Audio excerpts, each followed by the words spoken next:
Good morning, ladies and gentlemen, and literature-loving people assembled here.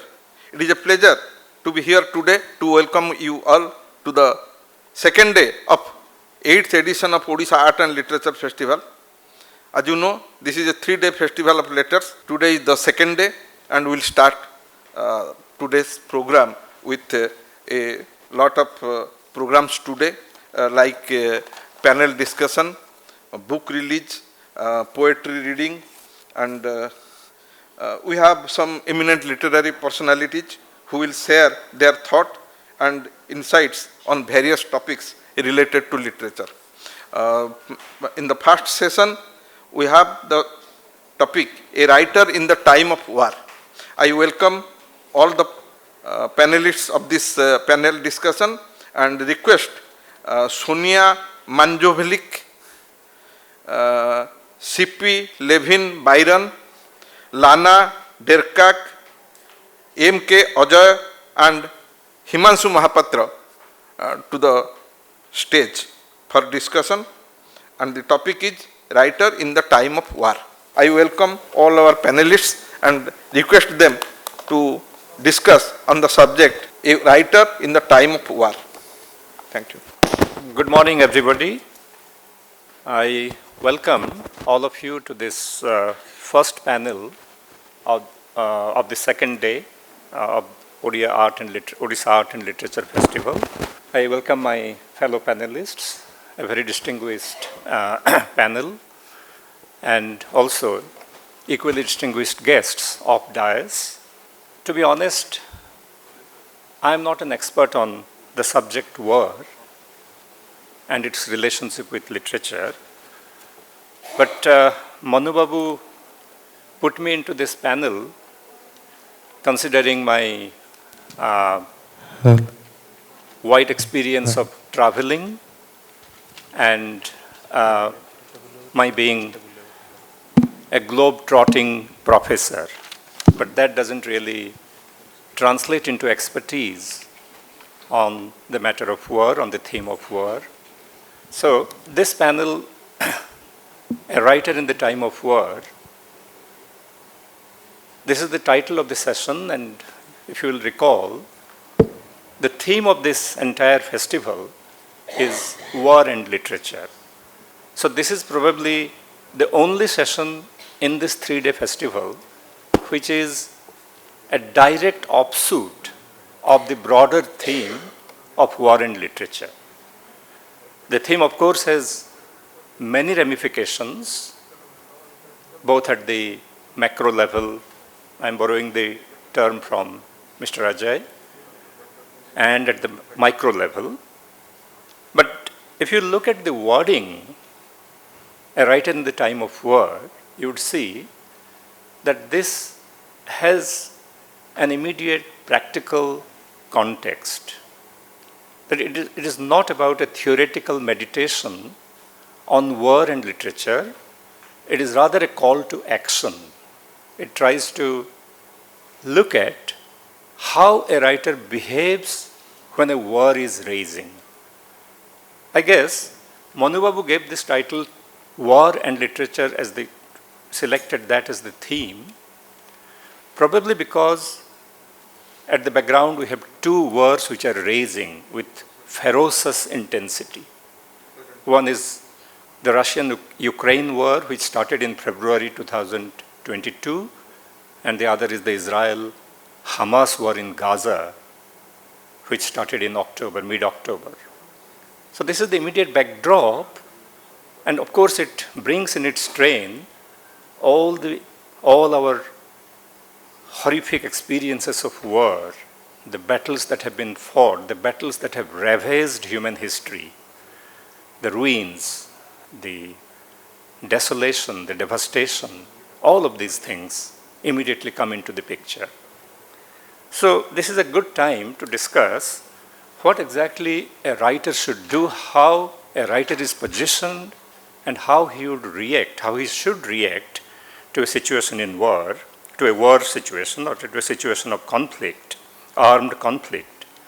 So first of all, I'll take this topic at a slightly practical level, and I think I would outline 4 positions which describe how writers could react to war. The first one is, of course, 4 positions. First one is that he or she, the writer, should support war and the war effort of his or her own society and country.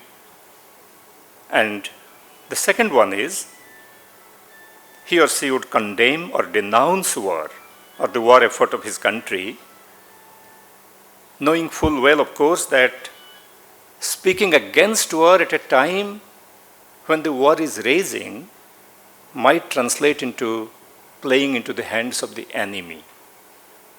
So this is a second position. And the third position is the writer should remain silent and advocate for peace, advocate for pacifism.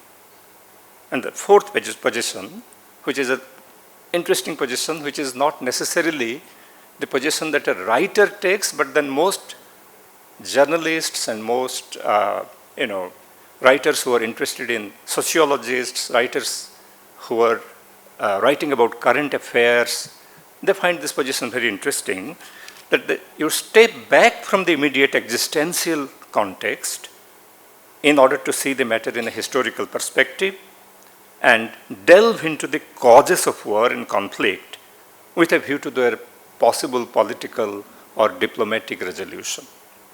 So, perhaps these are the 4 positions that could help us to start the first round of discussion going, and I would request my panelists to choose whatever positions they feel comfortable with and to speak about.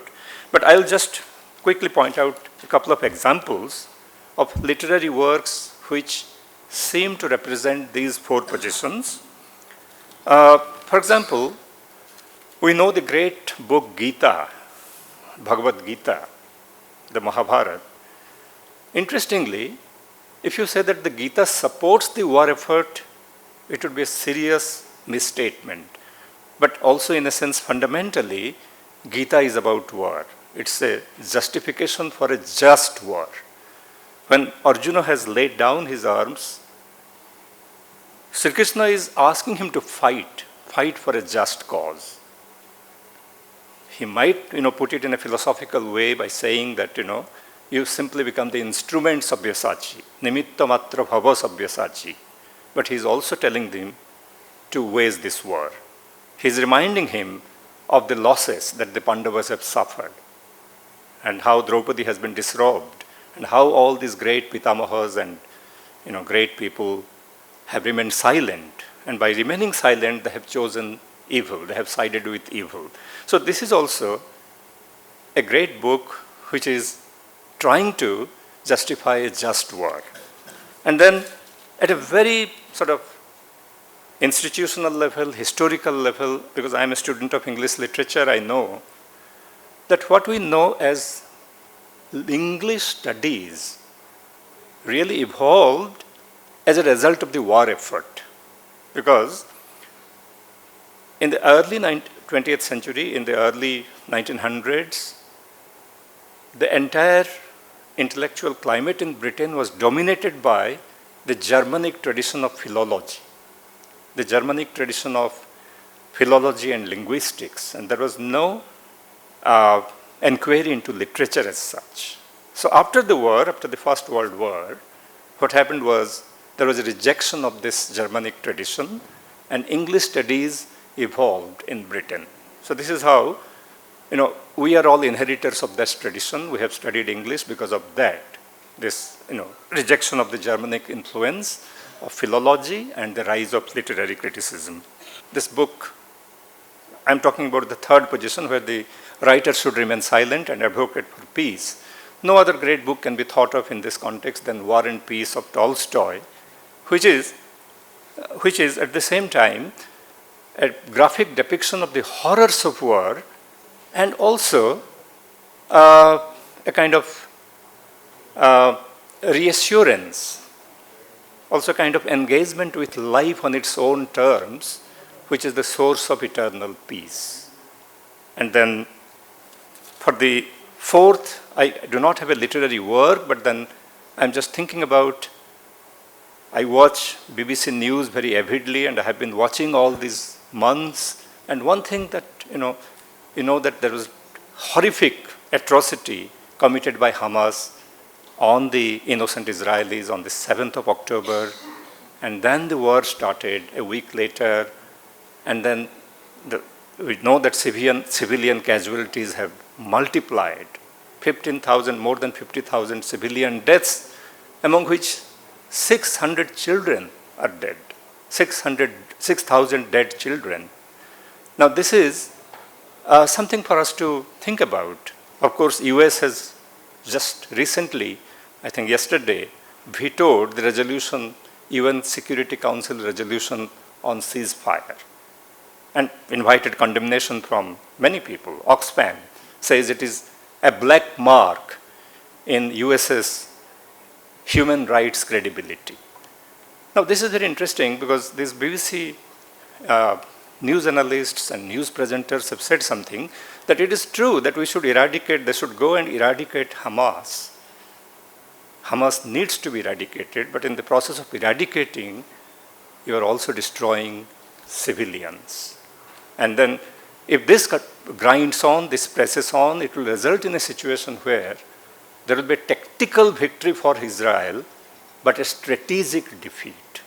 So this is also a very important thing for us to think about, stepping back from the immediate situation and trying to look at history, how the roots of conflict and how these roots of conflict can be eradicated, resolved. So this is my initial submission. I once again remind my panelists of the 4 positions that we talked about, that a writer should support war if it is a just cause and produce literature reflective of that. A writer should condemn war. A writer should advocate for peace. And a writer should step back from the immediate context and reflect upon larger issues. And this also connects with the broader theme of war and literature. Thank you. Let me to tell you, like a writer, not a politician. I wrote down some sentences and I will read it.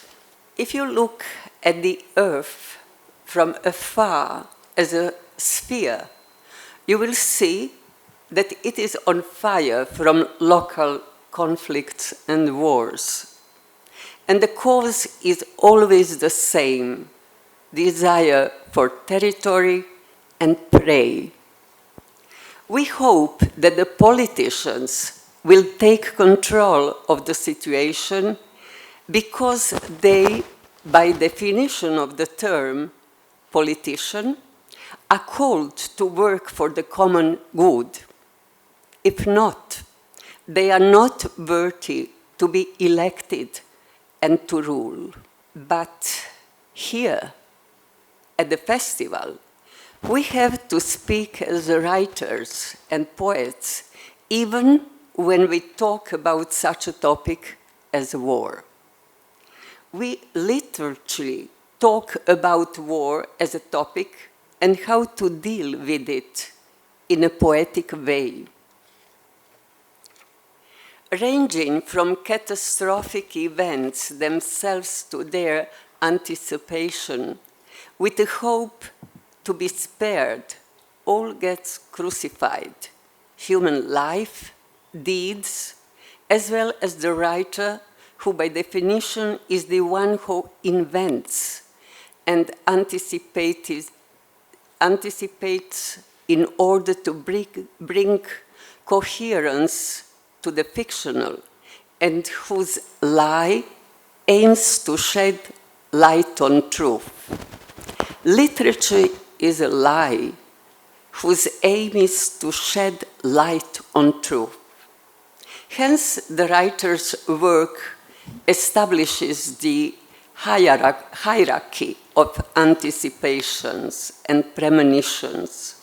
The writer, being not concerned with truth and hoping to attain to its only relevant counterpart, artistic plausibility will sacrifice a lot of details. Writer's imagination equals the one that makes the sculpture. Discard the unnecessary, and in the end, out of the formless surplus of material, bring to light what writers believe is truly essential. This is in fact a story about empathy. Just like a doctor who mustn't identify himself with the patient and his sufferings, as it would make doctor inefficient and doctor's knowledge useless. The same may go for the writer who, by expressing empathic concern for the drama of being, calmly and efficaciously chooses the best procedure for the survival of characters and subjects, having sacrificed some parts of the work for the sake of the whole. A request to be documentary detailed is opposed by stylization. Stylization simplifies. Simplification is a lie that opens a way to astral spaces. Only then does a lie thrown into galactic distances can become a piece of art. A hologram, a babushka, when used in literature, calamities that strikes many people, earthquake, flood, fire, epidemic, famine, war, may become a common boiling pot wherein everyone's life, just like some litmus paper, brings to light the drama of being on its way to the self-determination in the mutual blending of writers, his characters, and the readers.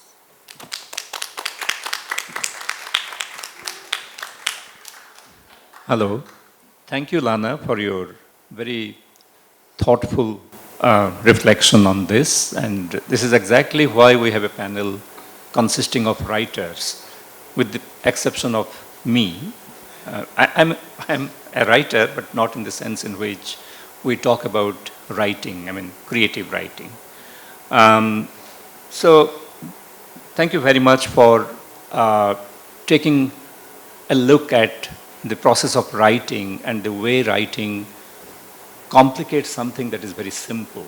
And this chimes in with the fourth position that I talked about, that writers should not lock themselves into the immediate context, but should step out and look at the larger picture. Thank you. May I now invite Mr. Ajay? Could you please? Thank you, Himanshu. I think those 4 positions you outlined were very clear in terms of how a writer could respond in some ways to wars, both the big wars between countries as well as, like Sukritaji mentioned yesterday, the wars that happen within people.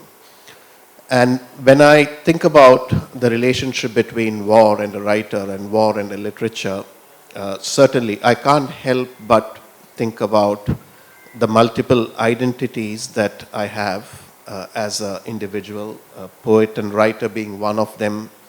I also have a corporate role. I'm responsible for a workforce whose well-being in some sense is my responsibility as well. I'm a psychologist by training, and I am seriously pursuing some postgraduate research in neuroscience, so that is the other sensibility which always gets mixed up when I look at issues. And the 4th position is a one which intuitively feels right to me.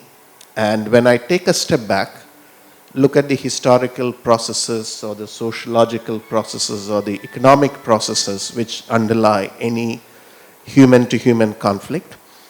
The other history I want to look at is our own evolutionary history as a species, as Homo sapiens and as human beings. And the question I ask is, where does war or conflict or the hatred, which is the seed of wars, where does it all begin? And everything that evolutionary psychology tells us is that there is a plausible hypothesis that the reason why aggression evolved, fighting evolved as a coping mechanism comes from a deep fear of our own survival. So when our ancestors roamed in the African savanna looking for food, looking for mates, and looking for all the biological needs that they need to fulfill, threat was ever present. And this particular fear of being threatened, of loss, of losing anything which you hold dear, including your own life, I suspect is hardwired into who we are as a species. And out of that instinct, it is natural, therefore, that one would defend oneself and look at the person who is not part of your tribe as a threat. And therefore, I also believe our tendency to see each other from a tribal lens, our own tribal mindset of us versus them, othering others also underlie war. And if you look at that as a hypothesis, then I look at what is the role of a poet, or a role of a poet in ancient times when poets were closer to prophets, closer to being oracles, is maybe to let us understand a little bit of this deep-seated anxiety and understand what is truly our human condition. I think, like Sonia mentioned, our shared humanity of being in this. There was the famous American physicist Carl Sagan. He described planet Earth as a pale blue dot when you look at it from outer space. It is so insignificant in the scheme of the cosmos that he actually said that it is so petty when you think about all these small beings on this pale blue dot in this very large cosmos, not able to overcome the petty differences and indulging in war and forgetting our human condition. And the last thing I want to mention on the fourth position is, what is a human condition? And here I'm relying a little bit on what I'm learning in neuroscience. There are two things which contemporary research in neuroscience on the human brain says is unique to us, which is different from even the chimpanzees. So first is what is known as theory of mind. Theory of mind is a capacity of the brain and the neural circuitry of the brain for each of us to understand how another human being that we are interacting with is feeling and thinking. And this is largely through a structure known as the mirror neurons, which have been studied a lot in neuroscience. No other mammal, including a chimpanzee, that has been documented to have the capacity of theory of mind. They can, for survival, in a very limited way, understand tactics of the other animal, but not a theory of mind. The second thing is, no animal has a language like we do. There are vocalizations, there are signals that mammals can give, but not the complexity of using symbols that Homo sapiens have. So theory of mind and language are the two very unique human conditions that only us as a species seem to have from a brain and neuroscience perspective. And this is where I think writing comes in, because writing, especially, I believe, poetry, refreshes language, reinvents language to reinstate our own human condition and remind us of a human condition. And it is also an act of empathy in the process of writing. Again, there is plenty of research which shows reading fiction especially does elicit activity in the mirror neurons and makes us more empathetic. And therefore, I believe stepping back, celebrating our human condition, our shared humanity, understanding it as a feeling of being threatened, which compromises our ability to be compassionate to each other. That is what I believe writers and poetry can bring up more than anything else. Thank you.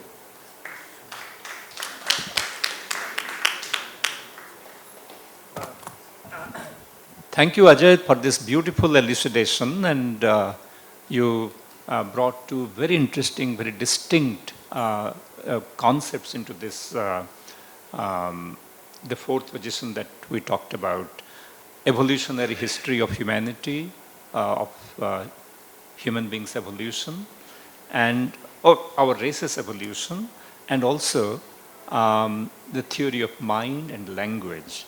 I remember how, for example, this whole concept of emotional intelligence has developed from this basic concept that, as a species, we are hardwired to two responses, fight and flight. If we cannot... Freeze, fight and flight. Oh, freeze. Okay. Great. So freeze, which is also, I think, occasioned by fear and paralysis. But if you can overcome that condition, then you try to fly, try to escape. If you cannot escape, if you are put in a corner, you have no option but to fight. Very interesting. So thank you very much. And your point about language is very well taken. I think all of us writers present here will agree that language is what distinguishes humans, precisely because it enables us to sit loose to our instinct. So we are not purely instinct driven. We are trying to put a distance between the instinct and our response. Thank you. May I now invite, it's my pleasure to invite now Sipi Levin Byron. She's from Israel, and I will invite her to speak about this topic, to reflect on this topic. Thank you, Sipi. Thank you. Namaste. Good morning. First of all, I want to give an answer to the very important question that you raised in the beginning of this discussion. So, in a very straightforward answer, there is no poet or writer Israeli that glorifies war, as my knowledge at least. One of our greatest poet, Yehuda Amichai, most of his poetry deals with the suffering and pain of war. And actually, he always is against war and says that war is an indefinite loss, because first of all, you lose love, the potential of love. When young people are dying, you lose the potential of love in the world. Secondly, it's an indefinite,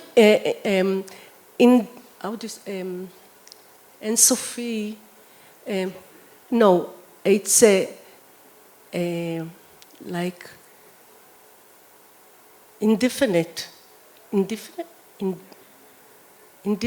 loss. Do you know? It's like endless loss. Infinite, that's the word. Infinite loss, because you don't kill only the young man of 20, you kill his children, you kill his grandchildren, you kill all the infinite generation that could bring success to the world. So this is first question that you ask. No poet or writer in the Israeli literature, as far as I know, is glorifying war. Second thing that I wanted to answer to your very important things that you said about this present situation that we are fighting with Hamas in Gaza. All of us know one Israeli does not have pity for the children, for the women, for the elderly that are victim of this disaster.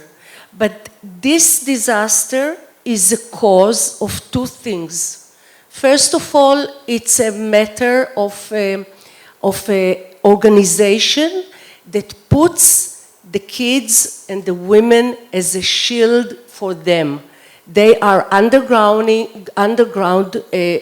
tunnels, they hide there, and they put the civil to protect them. So we don't have any choice but to fight for our existence. I mean, we didn't initiate this war. We were victim as these civilians in Gaza. We were slaughtered in our house, in our homes. They invade our country, they slaughtered civilians, so we didn't have any other choice but to protect ourselves. So, I have a lot of sorrow and agony, and I have pity for these people because there are a lot of Israeli organizations, civil organizations that help these civilians in Gaza every day, even before the war and after the war. We take the sick people to our hospitals. People are volunteering to come to the border to pick them and to bring them to the hospital and to give them health care, which they don't have in Gaza.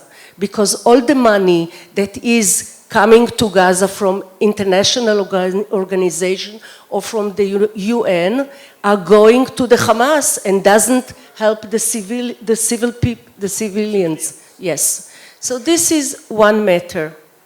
The other matter that is probably unique to our literature is, as you recall in your words, that you mentioned the Gita. Yes. So we are based on the law of war that is very much dealt in the Old Testament. And it's very, very interesting to see this codex of law in the Old Testament that is really a poetic one. It's not written in a law language. It is written in a very literary way. And I want to just point out three things. One of them, that the law makes a huge difference between a war that is inflicted on you, that you didn't do anything and it comes to you, and the other one is a war that you initiate. So what they say is very, very interesting in 2 points. First of all, take care of nature. Even that you are very much busy with fighting, don't forget the trees, the bushes, the rivers. Don't destroy the world. This is one issue that is very interesting. And you should know that it's a codex of law that was written 3,000 years ago. And still very, very sensitive to the surrounding and to nature, like we are today. Secondly, is a very specific law that forbids the Israeli soldier to take any advantage of beautiful women that they conquer their land.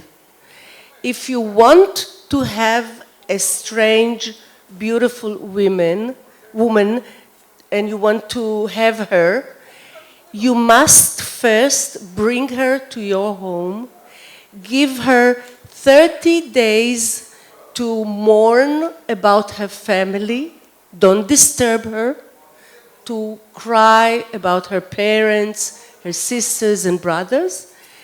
And after 30 days, if you still want her, you must marry her as a Jewish girl. And if afterwards you don't want her anymore, you cannot sell her as a slave.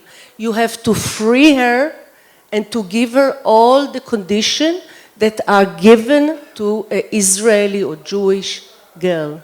And this was written 3,000 years ago. So this is the fundamental attitude and the basic law about the Israeli war. Thank you. Thank you. Wonderful. I mean, it's a revelation to me to know about this Israeli law. And it reminds me of not exactly an identical law, but a similar law that obtained in tribal societies. When two tribes go to war and you kill. If somebody's wife has died, you can bring the defeated tribe's wife into your home, but you have to treat her as your own wife. Yes. And it is beautifully described in Chinua Achebe's Things Fall Apart. So thank you very much. Just a minute, I want to add to your, and it should be dealt according to the moral or the attitude. If you see in Africa, sometimes they rape, especially the women, in order to weaken the enemy.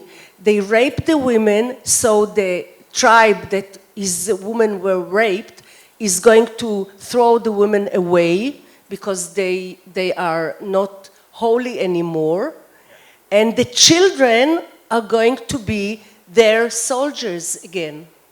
So this is a very important issue, that the law is really against these technical issues that, of course, women suffers from. Thank you. Thank you very much, Sipi. And now I invite Lana from Croatia to reflect on this topic. I have been occupied by the Vaya for a long time. The truth, it can be used for protection as a fence. But every fence is only a means for isolation, for separation of two sides. It is often a symbol of repression. I was interested in which way other poets see the Vaya.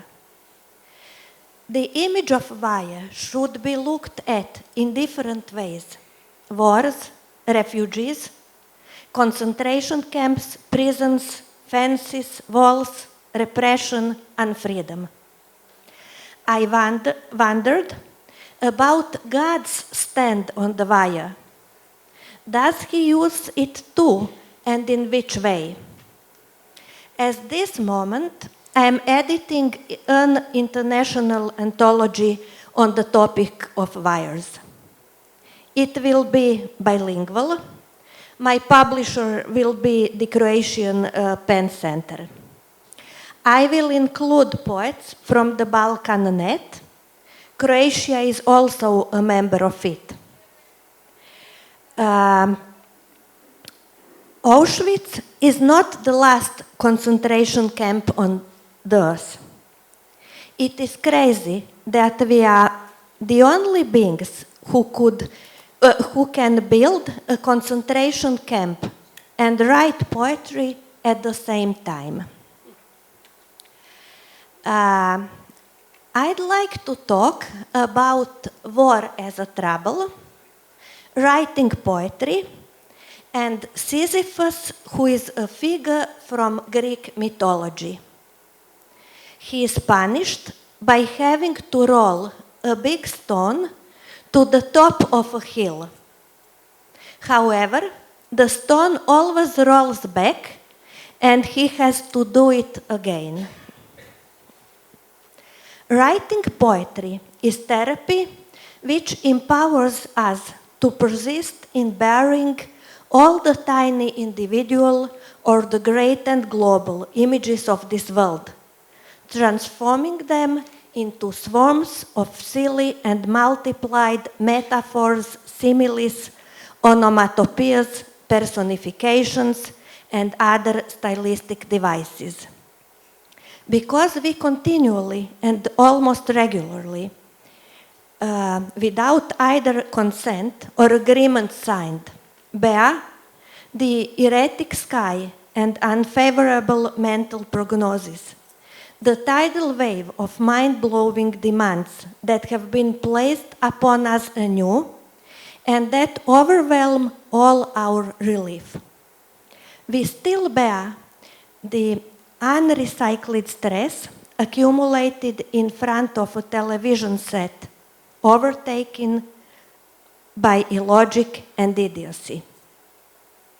Every poet practicing writing as potential therapy is more than aware that he has never consented personally to bear tribulation, let alone to breed affliction, although he can discern that some kind of an agreement has been signed between affliction and poetry.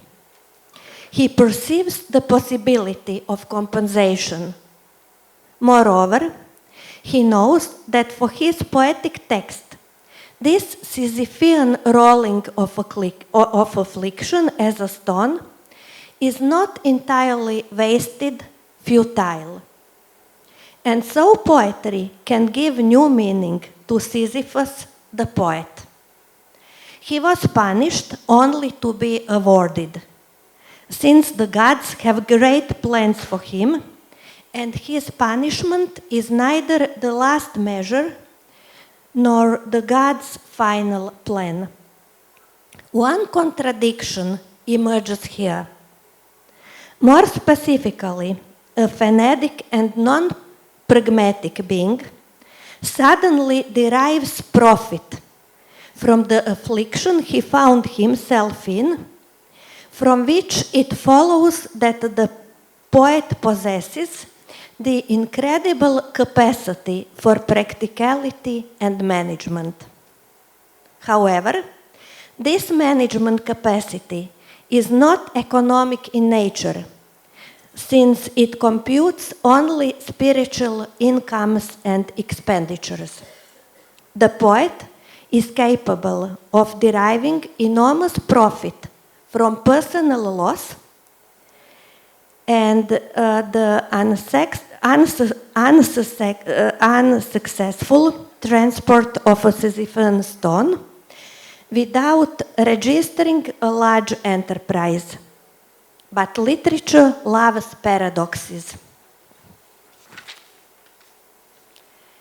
It is a fact that writing is an attempt at adaptation, since by writing and indirectly explaining and substantiating the world, we are in fact trying to understand it and find our place in it. But faced with our very own traumas and disapproval, we are also witnesses to an extra-textual disease inside us. Curiously, it is we who lay behind this disease, while it was, although not immediately recognizably, smiling and posing for a photo shoot like a bride. The emergence itself of the disease, provoked by a persistent and inevitable, yet inadvertent experience of reality, does not depend on the text, although the text both depends on and is conditioned by it.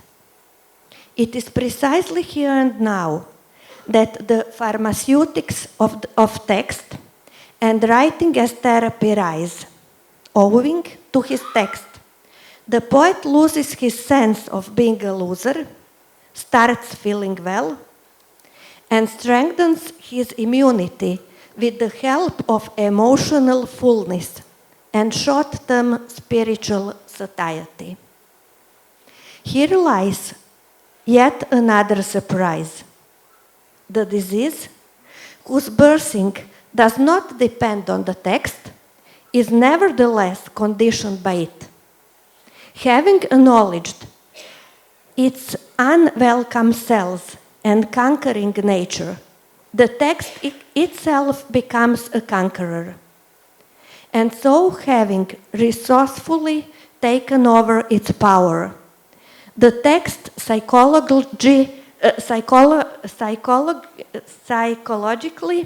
heals the author, its own creator. Writing poetry or any other literary text is the exact opposite of suicide. Precisely at the moment when conventional and agreed letters spread fully unconventionally across the blankness of paper, at that very moment, suddenly, pen and paper begin to be inscribed into the ingredients of those immaterial pills on the invisible pages of medicine. All of a sudden, they acquire healing properties. Impacted with pen and paper or a computer keyboard, the author speaks of minute details and is preoccupied with insignificant and impractical objects which are immensely important to him and which are frequently distinguished by beings. These details occupy his emotional realm determinedly. Incredibly convincing, although without any intention of accentuating either self-possession or superiority, which is why the writer believes them. Placing these details into unusual associations, which would be interpreted as delirium if expressed in public places, are slowly becoming inspired poetry, which floats beside conventional institutions, such as banks, airports, schools of courts of justice, and hospitals as well. And when a shift ends, doctors in white coat uniforms are replaced by other doctors whose constitution, as well as DNA, is difficult to determine because authors can ascribe a new shape to them, at any moment inscribing new letters in the internally open book of Genesis. Thank you. Thank you. Thank you very much, Lana, for your very beautiful and poetic exploration of how poetry can negotiate with conflict and how it can really bring healing properties to the readers. So thank you very much. And to the writers as well, yes. I wish we could have another round, but then we have already run up against time. And it's time for the second session. I'll just leave with one word. I think, to me, the model for how a writer should act in the time of war, we should take our cue from a great poem, one of the greatest epic poems, Homer's Iliad. As you know, Homer celebrates war. It's about war. It is the greatest poem about war, but as the Portuguese Nobel laureate José Saramago pointed out in his novel Blindness, it is also a great poem about death. So war on the one hand, but an intense meditation on suffering and death. So no writer can be oblivious of the two sides of the same coin. Thank you. Thank you. I take this opportunity to thank my panelists. They have done a wonderful job, and thank you very much. Thank you. Thank you very much, all the panelists. We are very much grateful to you for this thought-provoking discussion. We would like to thank our sponsors who have made this event possible.